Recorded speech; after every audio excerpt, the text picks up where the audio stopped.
اللهم صل على سيدنا ومولانا محمد وعلى آل سيدنا ومولانا محمد وعلى آل سيدنا ومولانا محمد كما تحب وترضى بأن تصلي عليه.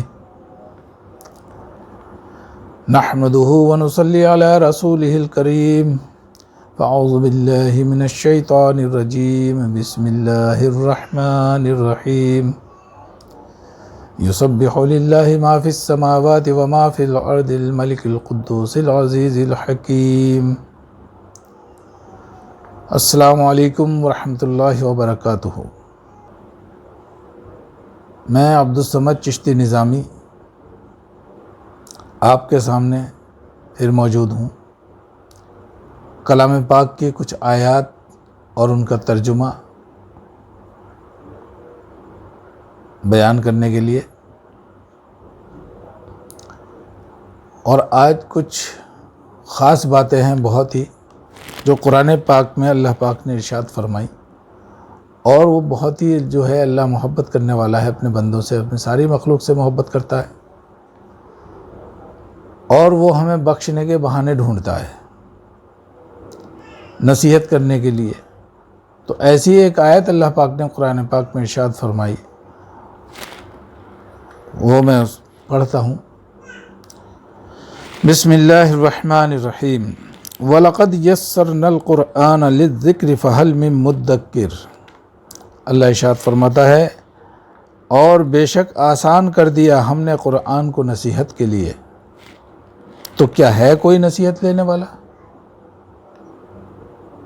کتنے پیار سے میرا مولا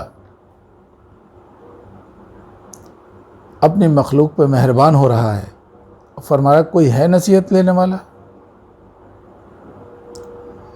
تو اللہ تعالی ہمیں قرآن پاک سے نصیحت لینے کی توفیق عطا فرمائے. حضرت آدم علیہ السلام سے لے کر رسول اللہ صلی اللہ علیہ وآلہ وسلم تک 1,24,000 کچھ کم یا زیادہ انبیاء تشریف لائے، اور سب نے یہی پیغام سنایا. اور کوئی نہ کوئی، جتنے بھی نبی آئے ہیں، نہ تو کسی بھی مذہب میں، جتنے بھی مذاہب ہیں دنیا کے اندر، ہر مذہب والا کسی نہ کسی نبی کی، اوتار کی، رشی کی اقتدا کرتا ہے، لیکن بگڑی ہوئی شکل میں. سوائے قرآن پاک صلی اللہ علیہ وسلم پر جو نازل ہوا، اللہ پاک نے آخری نبی حضور اکرم صلی اللہ علیہ وسلم کو فرمایا نبوت آپ پر ختم ہو گئی، آپ انتم رشی ہیں. تو اللہ پاک نے دین اسلام کو پسند کیا سارے دینوں میں، یہ قرآن پاک کے اندر ہے.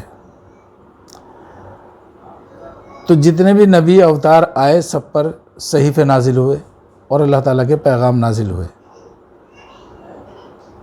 جن میں سے میں ذکر کرتا ہوں. اللہ نے قرآن پاک میں ارشاد فرمایا، ذکر بھی کیا ہے کہ ہم نے جو ہے یہ جو پیغام ہے وہ اور بھی کتابوں میں ہم نے جو ہے بھیجا ہے. صحف ابراہیم ہے، صحف موسیٰ ہے، حضرت عیسیٰ علیہ السلام. 4 کتابیں تو مشہور ہی ہیں بڑی، توریت، زبور، انجیل اور قرآن پاک. قرآن پاک واحد ایسی کتاب ہے جس میں ساری جتنے بھی صحیفے ہیں اور جتنی کتابیں ہیں، سب کا مجموعہ ہے قرآن پاک. قرآن پاک کے اندر تمام کتابیں جتنے بھی انبیاء اکرام کے اوپر نازل ہوئی ہیں، صحیفے وقت کے حساب سے جیسی ضرورت تھی، آدم علیہ السلام سے لے کر حضرت عیسیٰ علیہ السلام تک جیسے جیسے ضرورت پڑتی گئی، اللہ پاک ضرورت کے اعتبار سے پیغام بھیجتا گیا. اور آخری نبی صلی اللہ تعالیٰ علیہ وآلہ وسلم پر نبوت ختم کر دی، اور قرآن پاک مکمل کتاب کے طور پر عنایت فرما دیا. اس کے اندر ساری کتابوں کا ذکر ہے، یہاں تک کہ اس میں جو شری بھاگوت گیتا ہے، اس میں جو اسلوک ہیں، اس میں جو نصیحت ہیں، وہ قرآن پاک کی آیاتوں سے میچ کرتے ہیں. یہ دلیل ہے اس بات کی. لیکن اور جیسے توریت ہے، زبور ہے، انجیل ہے، ان کا سب کا ذکر قرآن میں کھلا ہوا ہے. حضرت عیسیٰ علیہ السلام کا ذکر کیا ہے تو انجیل کا ذکر ہے، جو آپ کے احکامات ہیں، اور موسیٰ علیہ السلام کا ذکر کیا تو زبور ہے، وہ توریت ہے، اور داؤد علیہ السلام کا زبور ہے۔ تو قرآن پاک میں ساری کتابوں کا ذکر ہے، سارے احکامات ہیں، غور و فکر کرنے کی ضرورت ہے۔ تو وہ اس میں جو ہے جیسے اللہ پاک نے ارشاد فرمایا کہ بھئی برائی اور بھلائی اللہ ہی کی طرف سے ہے۔ ایک تو یہ انسان اپنی طرف سے سمجھتا ہے، برائی کسی کے دوسرے کے اوپر تھوپ دیتا ہے، اچھائی کو سمجھتا ہے کہ میں کر رہا ہوں، جبکہ ہے اللہ نے ارشاد فرما دیا کہ یہ میری ہی طرف سے ہے۔ برائی کو تو رسول اللہ صلی اللہ علیہ وسلم کی طرف جیسے کوئی پریشانی آتی تھی ان کے اوپر تو حضور اکرم صلی اللہ علیہ وسلم کے اوپر ڈالتے تھے اس کو کہ یہ برائی تو یہ جو پریشانی ہوئی ہمیں تکلیف میں آئے ہم، یہ آپ کی وجہ سے آئے۔ تو اللہ پاک نے ڈانٹا کہ یا رسول اللہ ان سے کہو اے میرے محبوب کہ یہ تو اللہ ہی کی طرف سے ہے برائی بھلائی، مگر یہ جانتے نہیں ہیں۔ پھر اللہ نے فرمایا ایک جگہ قرآن پاک میں کہ تمہارے بس میں کچھ بھی نہیں ہے، صرف کوشش کرنا ہے۔ اچھائی کرنے کی بھی کوشش کر سکتے ہو، برائی سے بچنے کے لیے بھی کوشش کر سکتے ہو۔ نہ تو برائی سے بچنا تمہارے بس میں ہے اور نہ بھلائی کرنا تمہارے بس میں ہے، تمہارا کام ہے صرف کوشش کرنا۔ یہی بات جو ہے شری بھاگوت گیتا میں بھی ہے کہ تم صرف کرم کرے جاؤ، پھل تمہارے ہاتھ میں نہیں ہے، پھل کی اچھا مت کرو، تمہارا کام ہے کرم کرنا۔ تو آگے اللہ پاک ارشاد فرماتا ہے جتنا پیار کرتا ہے اپنے بندوں سے، تو اللہ کہتا ہے کہ تم پاک ہو جاؤ، جو پاک ہو گیا وہ فلاح کو پہنچ گیا، اس نے فلاح پالی، یعنی کہ کامیاب ہو گیا۔ اعوذ باللہ من الشیطان الرجیم، بسم اللہ الرحمن الرحیم۔ قد افلح من تزکا وذکر اسم ربہ فصلی۔ اللہ نے ارشاد فرمایا بے شک اس نے فلاح پائی جو پاک ہو گیا اور جس نے اپنے رب کا نام یاد رکھا اور بھلائی کرتا رہا۔ جن میں سے ساری بھلائیوں میں سے جو بھلائی ہے، نماز بھی ایک بھلائی ہے۔ نماز جو ہم پڑھتے ہیں، فصلی یعنی کہ صلاح، نماز کا ذکر ہے، اور صلاح کے بھلائی کو بھی، نماز کے لفظی معنی اگر آپ دیکھیں گے تو بھلائی ہے، تو بھلائی کرنے کا حکم ہے، تمام طرح کی بھلائیاں، وہی انہی کو جو ہے اعمال صالحہ کہتے ہیں۔ اب پاک ہونا سمجھنا ہے، پاک ہونا کیا ہے؟ پاک ہونے کا مطلب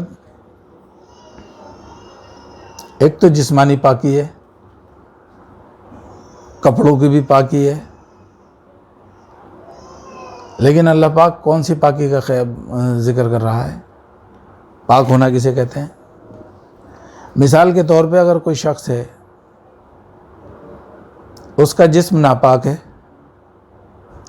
اور کپڑے اس نے دھلے ہوئے پہن لیے صاف ستھرے، اور بس تھوڑا سا چہرہ دھو لیا، اپنا چمکا لیا اور لوگوں کے سامنے آیا، تو لوگ کیا سمجھیں گے اسے؟ بھائی انہیں کیا معلوم ہے اس کا جسم جو ہے پاک ہے یا ناپاک ہے؟ لیکن وہ خود تو جانتا ہے، دیکھنے والے تو یہ سمجھیں گے کہ بھائی بڑا صاف ستھرا، نہ دھو کے آیا، پاک صاف ہی ہوگا۔ لیکن اگر اسے کوئی ایسا کام کرنے کی ضرورت پڑ گئی، مثال کے طور پہ کوئی نیک کام کرنے کی ضرورت پڑی، نماز کے لیے کہنے لگے، تو اب بہانے تلاش کرے گا، یہ تو نہیں کہہ سکتا میں ناپاک ہوں، بہانے ڈھونڈے گا، تو پاک تو نہیں ہوا۔ اللہ پاک ارشاد فرماتا ہے پاک ہونے کا مطلب ہے جسم کا پاک ہونا ہی کافی نہیں ہے۔ اگر کسی نے کہ جسم پاک ہے اس کا اور اس نے کپڑے بھی پاک ہیں اس کے، تو یہ پاکی ہوئی اس کے دل کے اطمینان کے لیے، لیکن ابھی پاک نہیں ہوا، یہ صرف ظاہرہ پاکی ہوئی۔ ہاں نماز پڑھ سکتا ہے، لیکن یہ جو ہمارا جسم ہے یہ روح کا لباس ہے، جیسے ہمارے جسم کا لباس یہ کپڑے ہیں، روح کا لباس ہمارا جسم ہے، تو جب تک ہماری روح پاک نہیں ہوگی تو ہم نہا لیں، غسل کر لیں، گنگا میں ہم ڈبکی لگا لیں، کپڑے کتنے صاف ستھرے نئے پہن لیں، تو کیا پاکی ہوئی؟ اللہ اس کے پاک کرنے کا حکم دے رہا ہے کہ پاک ہو جاؤ۔ جو پاک ہو گیا اس نے فلاح پائی، اور اس نے یاد رکھا اپنے رب کا نام اور بھلائی کرتا رہا۔ جیسے میں نے پچھلی ویڈیو میں بتایا تھا، تصدیق، دل کا تصدیق کرنا کیا ہے؟ دل کا تصدیق کرنا اللہ اور اللہ کے رسول کے احکاماتوں کو قبول کرنا ہے اور ان پہ عمل پیرا ہونا ہے۔ یہاں اس کا دوسرا پہلو اللہ پاک نے ارشاد فرمایا کہ تم اپنے آپ کو پاک کر لو۔ پاک کرنے کا مطلب ہے کہ جو تمہارے دلوں کے اندر گندگی بھری ہوئی ہے اس کو صاف کر لو۔ کسی کے لیے برائی مت رکھو دل کے اندر۔ جتنے برے کام اللہ پاک نے کرنے کے لیے منع کیا ہے ان کو چھوڑ دو، یہ ہے پاک ہونا۔ تمہارے کپڑے چاہے کیسے بھی ہیں اس سے کوئی فرق نہیں پڑ رہا، اللہ دیکھتا ہے دل کی پاکی کو، قلب کی پاکی کو۔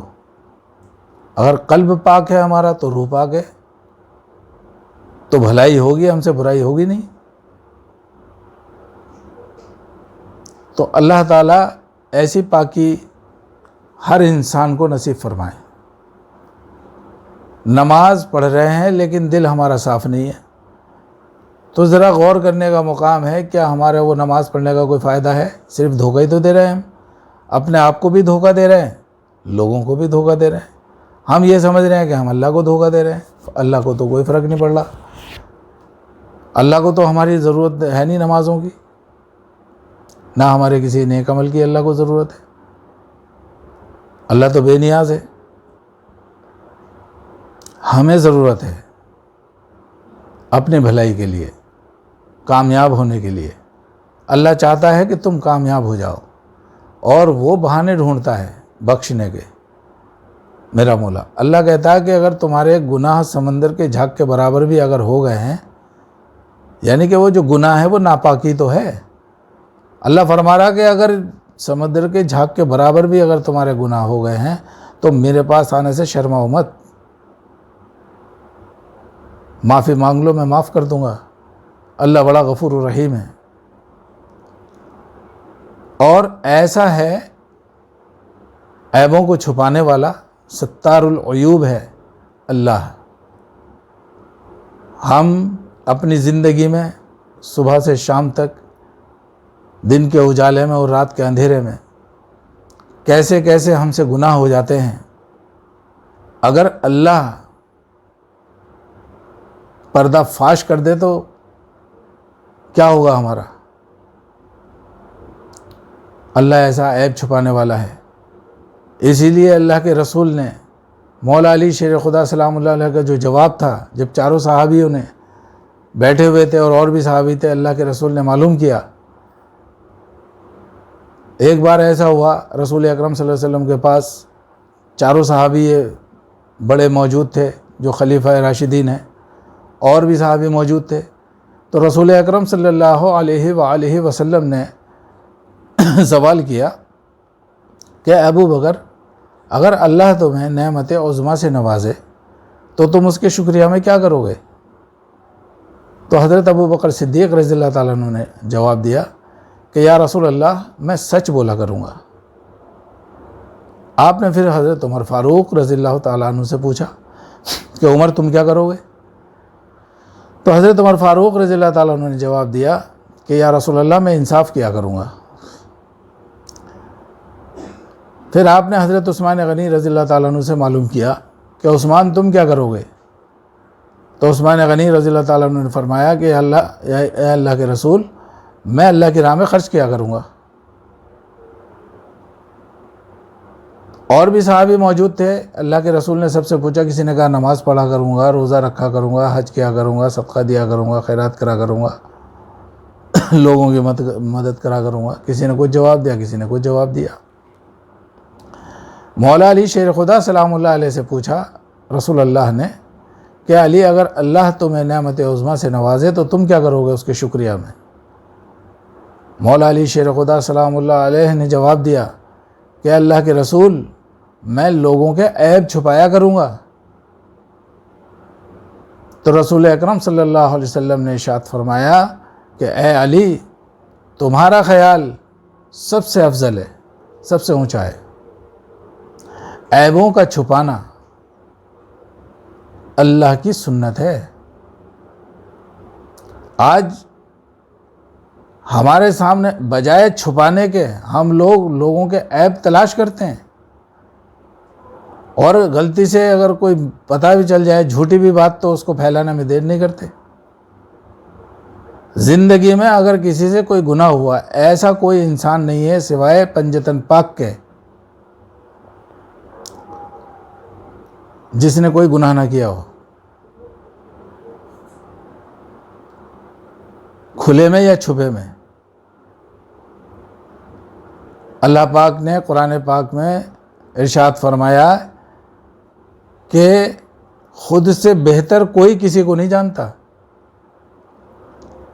یعنی کہ جتنا آدمی خود اپنے آپ کو جانتا ہے دوسرا نہیں جانتا۔ دوسروں کے اندر تو عیب تلاش کرتا، اسے برائی کے علاوہ کوئی نظر نہیں آتا، اور اپنے عیبوں پہ نظر نہیں جاتی۔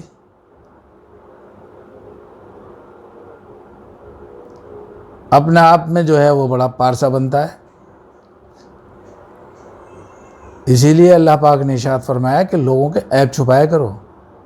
اگر آج ہم دوسروں کے عیب چھپائیں گے تو کل روز محشر میں اللہ ہمارے عیب چھپائے گا، ورنہ اگر روز محشر میں اللہ نے سب کے سامنے ہمارے عیب ظاہر کر دیے تو کیا ہوگا ہمارا؟ اللہ پاک نے عیب چھپانے کا حکم دیا ہے، اس لیے پردہ داری کرنی چاہیے۔ اور یہاں لوگوں کا الٹا حساب ہے۔ بھائی اگر کسی نے اپنی زندگی میں کوئی غلطی کر دی ہے اور اس کے بعد میں اس نے توبہ کر لی اللہ سے، تو اللہ نے تو اسے معاف کر دیا، بالکل اللہ نے وہ بالکل مطلب ڈیلیٹ ہی کر دیا۔ ہر انسان یعنی کہ ہر ذی روح کے اوپر اللہ پاک نے ڈیوٹی لگا رکھی 2 فرشتوں کی۔ قرآن پاک میں ذکر کیا اللہ پاک نے کہ ہم نے لکھنے والے اپنے پہرے دار تمہارے ساتھ کر رکھے ہیں، جو تمہاری نیکیاں اور برائی سب لکھتے ہیں، ہماری نظر ہے تمہارے اوپر۔ تو اتنا فائدہ اللہ پاک نے ہمارے لیے کیا کہ جو ہمارا یہ کرامن کاتبین ہے، اگر ہم کو نیکی کا زبان سے صرف ارادہ ہی کر لینا تو یہ فوراً لکھ لیتا ہے فرشتہ، اور اگر برائی کا ہم نے کیا تو یہ بھی لکھ لیتا ہے، لیکن یہ 3 گھنٹے کے بعد لکھتا ہے۔ لکھنے کے لیے جاتا ہے لیکن یہ روک دیتا ہے کرامن، کیا بھی رک جا، ہو سکتا ہے توبہ کر لے۔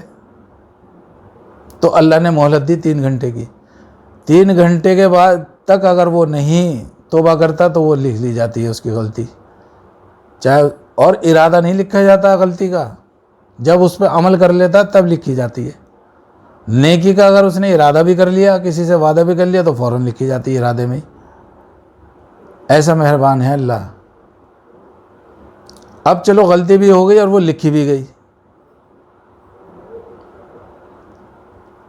توبہ بھی نہیں کی اس نے، 1 دن میں، 2 دن میں، 3 دن میں، 4 دن میں، 5 دن میں، مہینے میں یا سال میں یا 6 مہینے میں یا 2-3 سال میں اسے وہ یاد آئی اور اسے جو غلطی پہ نادم ہوا اپنی کہ میں نے یہ بہت بڑا گناہ کیا، اللہ مجھے معاف کر دے، اللہ کے سامنے توبہ کی اس نے سچی پکی، تو اللہ ایسا غفور الرحیم ہے کہ اس نے وہ سارے گناہ بخش دیے اس کے، بالکل جو کچھ لکھا گیا تھا پوری فلم ڈیلیٹ۔ یہ نہیں ہے کہ ریکارڈ میں رکھی جائے گی یاد دلانے کے لیے تو نے فلاں توبہ کر لی سب ختم، ہماری طرح نہیں ہے۔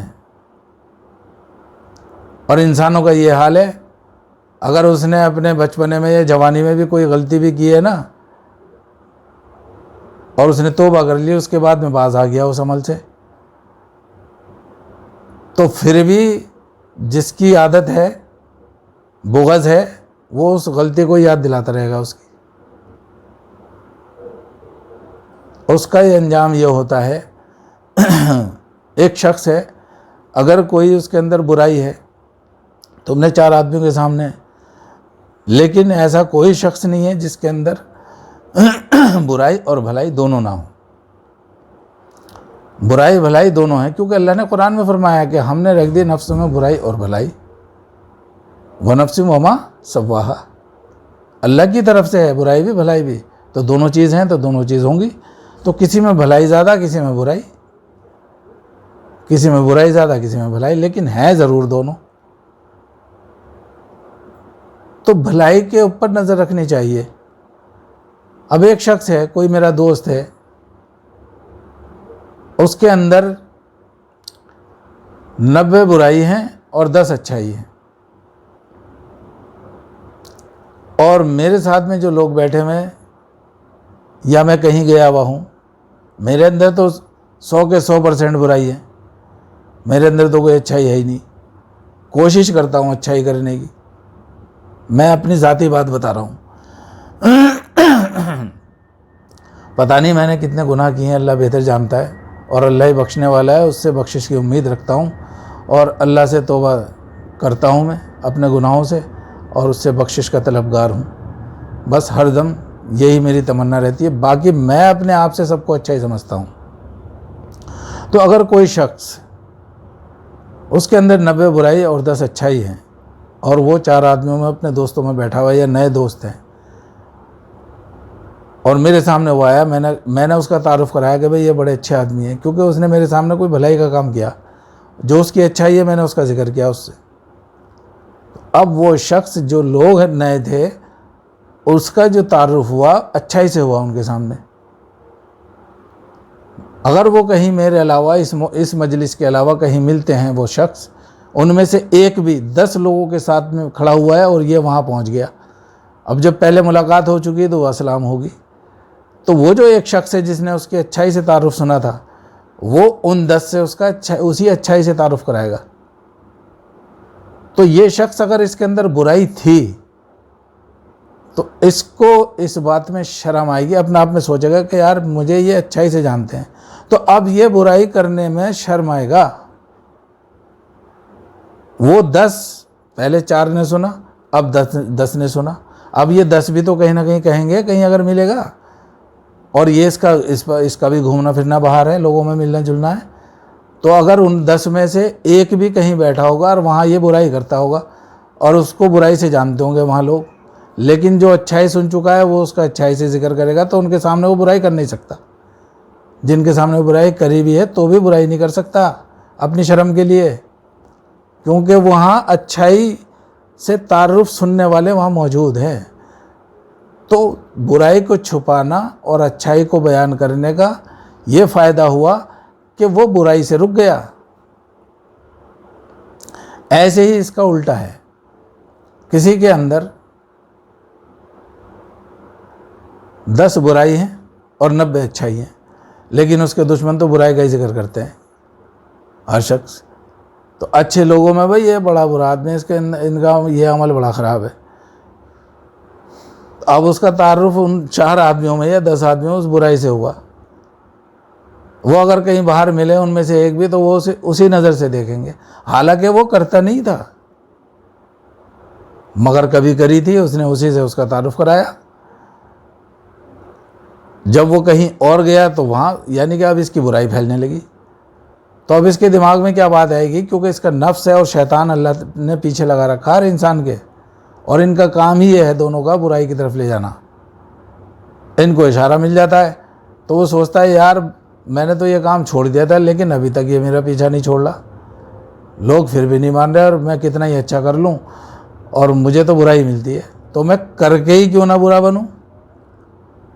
تو اچھائی سے رک گیا اور برائی کا عمل اس کے اندر شروع ہو گیا۔ کون ہے کروانے والا، ذمہ دار کون ہے؟ یہ حکمت ہے برائی کو چھپانے کی اللہ کی طرف سے۔ اللہ تعالی ہمیں بھی اور آپ کو بھی ایک دوسرے کے عیب چھپانے کی توفیق عطا فرمائے۔ اللہ نے فرمایا ہے کہ لوگوں کے عیب چھپاؤ اور جو ان کی اچھائی ہیں وہ بیان کرو۔ بھائی ایسے ایسے بڑے بڑے ولی ہوئے ہیں جنہوں نے پوری عمر بڑے سے بڑا گناہ کیا اور عمر کے آخری حصے میں اللہ سے توبہ کر لی، تو اللہ پاک نے ان کے سارے گناہ بخش کے اور جنتی بنا دیا انہیں، اور ان کو جو ہے بڑے مرتبوں پہ پہنچا دیا۔ اللہ کے رسول نے فرمایا کہ ایک شخص ایسا ہے پوری عمر بھلائی کرتا ہے، بڑے سے بڑا نیک عمل کرتا ہے، کوئی نیک عمل ایسا نہیں جو اس نے نہ کیا ہو، عمر کے آخری حصے میں کوئی ایسا گناہ کرتا ہے، ایسی غلطی کرتا ہے کہ وہ جتنے عمر بھر کی اس کی نیکیاں ہیں ساری ختم ہو کر کے اور اس کا ٹھکانہ جہنم بن جاتا ہے۔ تو کوئی اس بات پہ ناز نہ کرے کہ میں بڑا نیک ہوں، بڑا عبادت گزار ہوں، بڑا پرہیزگار ہوں، بڑا سخی ہوں، کیونکہ نہیں معلوم زندگی کے کون سے حصے میں کیا لکھا ہے اس کے نصیب میں۔ اس لیے اللہ سے ہر وقت توبہ کرتے رہنا چاہیے اور ڈرتے رہنا چاہیے۔ اور ایک شخص وہ ہے کہ جس نے تمام عمر بڑے سے بڑا گناہ کیا، بڑی سے بڑی غلطی کی، لوگ اس کو لعنت ملامت کرتے ہیں، لیکن آخری زندگی کے آخری حصے میں کوئی ایسا اس سے نیک عمل ہوتا ہے کہ وہ ساری برائیاں اس کی ختم ہو کر کے اس کا ٹھکانہ جنت ہو جاتا ہے۔ یہ حدیث پاک ہے، رسول اکرم صلی اللہ علیہ وسلم نے ارشاد فرمایا ہے۔ تو اس لیے نہ تو کسی کو برا سمجھنا چاہیے، اور کوئی اگر نیک عمل کر رہا ہے تو وہ اپنے اوپر گمان نہ کرے کہ مجھ سے اچھا کوئی ہے نہیں۔ ہو سکتا ہے کہ وہ جو برا ہے جسے تم برا سمجھ رہے ہو وہ تم سے اچھا ہو۔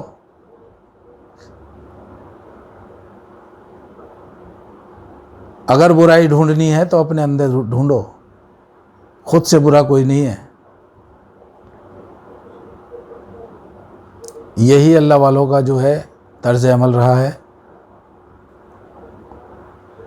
اگر ہم اپنی برائیوں پہ نظر رکھیں گے اور دوسروں کی اچھائیوں پر تو ہمیں کوئی برا نظر ہی نہیں آئے گا۔ برے ہیں تو ہم ہیں، یہ حقیقت ہے، برائی ہے تو خود کے اندر ہے۔ اللہ تعالی ہمیں اور آپ کو سب کو عمل کرنے کی توفیق عطا فرمائے۔ وآخر الدعوانا ان الحمد للہ رب العالمین۔ السلام علیکم ورحمۃ اللہ وبرکاتہ۔ اللہم صلی علی سیدنا مولانا محمد وعلی آل سیدنا و مولانا محمد کما تحب و ترضی ان تصلی علیہ۔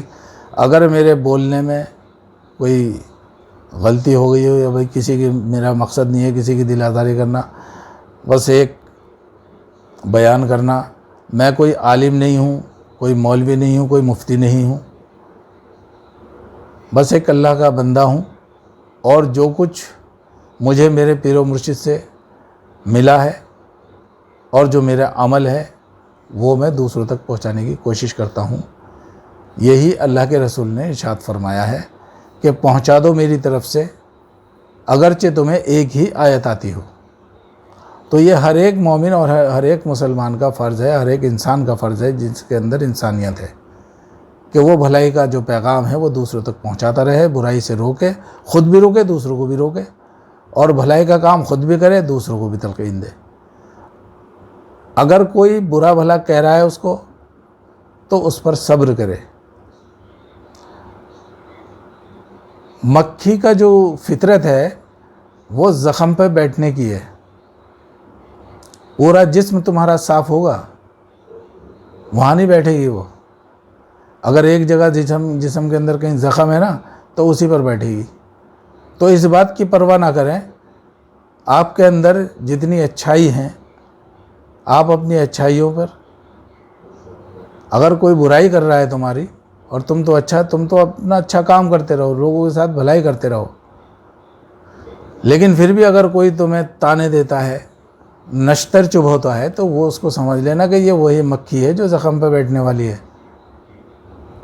چار آدمیوں میں بیٹھ کر کے آدمی خود تو کچھ کر نہیں سکتا، بس دوسرے کے اندر برائی نکالنے کے سے کام ہے اس کو۔ تو اللہ تعالی ہمیں بھی اس سے بچنے کی توفیق دے اور آپ سب کو بھی۔ سبحان ربک رب العزت عما یصفون وسلام علی المرسلین والحمد للہ رب العالمین۔ السلام علیکم ورحمۃ اللہ وبرکاتہ۔ انشاءاللہ پھر ملاقات ہوگی اگلی ویڈیو میں۔